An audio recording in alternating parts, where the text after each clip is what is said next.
প্ৰিয় দৰ্শক, আজিৰ প্ৰস্তুতি হৈছে পৰকীয় সম্পৰ্ক কৰা লোকৰ নৰকত কি শাস্তি হয়। প্ৰিয় দৰ্শক, পুনৰবাৰ স্বাগতম জনাইছোঁ নতুন এটি ভিডিঅ'লৈ। Assamese tech and knowledge blog চেনেলটোলৈ আপোনালোকক পুনৰবাৰ স্বাগতম জনাইছোঁ।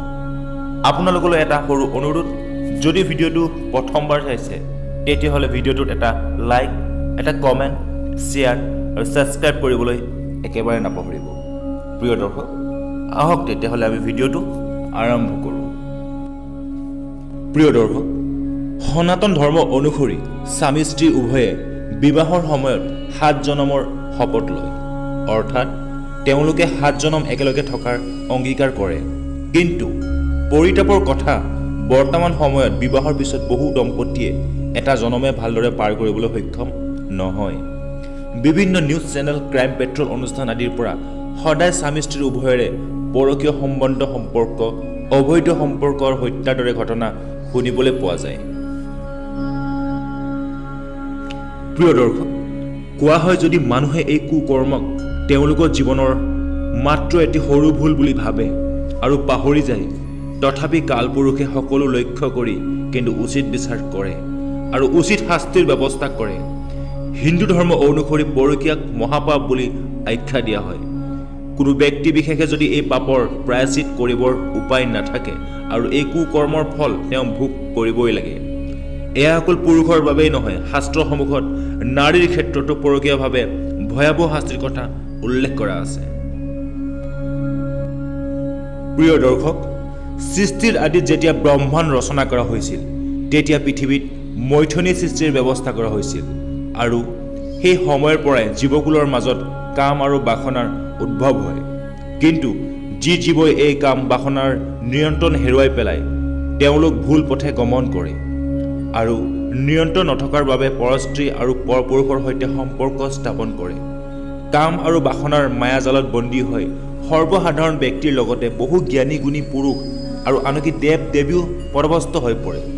সেয়েহে পৰমেশ্বৰ ভগৱানে এই পাপ কৰ্মৰ পৰা বাচি থাকিবলৈ কিছু নিয়ম আৰু কিছু শাস্তি ইতিমধ্যে নিৰ্ধাৰণ কৰি ৰাখিছে আৰু এই কথা পুৰাণ গ্ৰন্থসমূহত বিস্তাৰিতভাৱে বৰ্ণিত আছে আৰু নাৰদ পুৰাণত এই গ্ৰন্থসমূহৰ ভিতৰত অন্যতম।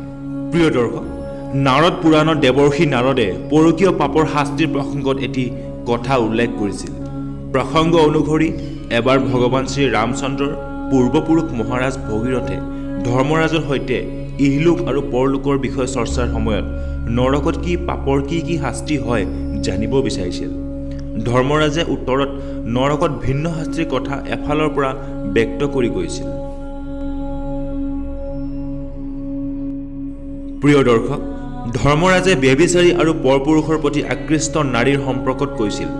যেতিয়া কোনো ব্যভিচাৰী স্ত্ৰী অথবা নাৰী যমৰাজৰ সন্মুখত হাজিৰ হয় তেতিয়া সেই নাৰীৰ চেহেৰা দেখি যমৰাজৰ মুখমণ্ডল উগ্ৰ হৈ পৰে আৰু খন্তেক মানুহ দেৰি নকৰাকৈ সেই নাৰীক নৰকলৈ পঠিয়াই দিয়ে আৰু নৰকলৈ গৈ সেই নাৰীয়ে দপদপকৈ জ্বলি থকা পুৰুষৰ লৌহ মূৰ্তি প্ৰত্যক্ষ কৰে আৰু মৃত্যুৰ আগতে যি পুৰুষৰ সৈতে সেই কুকৰ্ম কৰিছিল মূৰ্তিসমূহো সেই পুৰুষৰ অনুৰূপ দেখিবলৈ পায়।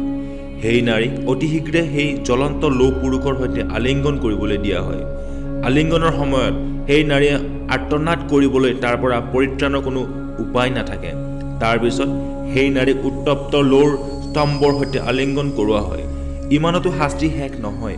কোৱা হৈছে সেই স্ত্ৰীক শেষত লবাত্মক জলত ডুবাই ৰখা হয় আৰু সেই জীৱাত্মা অস্থিৰ হৈ পৰে আৰু অৱশেষত সেই আত্মাই পশু পক্ষী ৰূপে পুনৰ জন্ম লয়।